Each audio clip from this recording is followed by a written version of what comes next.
Il est né esclave, mais il est devenu le libérateur de tout un peuple. Jean-Jacques Dessalines, le fondateur d'Haïti. Né dans une plantation de Saint-Domingue, Dessalines découvre très tôt la brutalité du système esclavagiste. Battu, humilié, vendu comme simple marchandise, il jure une chose. Un jour, il brisera ses chaînes. En rejoignant la révolution menée par Toussaint Louverture, il apprend l'art de la guerre.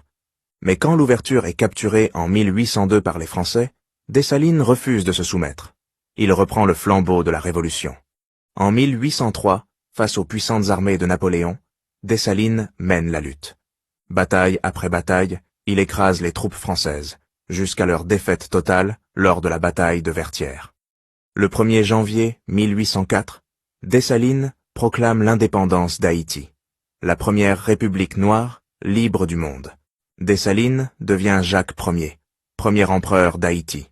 Mais derrière cette gloire, l'ombre du passé demeure. Obsédé par la peur du retour des colons, il ordonne le massacre de 1804. Tous les colons français restés sur l'île sont exécutés. Un acte terrible pour garantir la survie de la jeune nation. Peu à peu, Dessalines se coupe de ses alliés. Ses méthodes jugées trop dures, ses décisions contestées. Le 17 octobre 1806, piégé, il est abattu dans une embuscade, trahi par ses propres officiers. Aujourd'hui encore, il reste le symbole ultime de la résistance à l'esclavage. En Haïti, on l'appelle toujours le père de la nation. Jean-Jacques Dessalines, né esclave, mort empereur.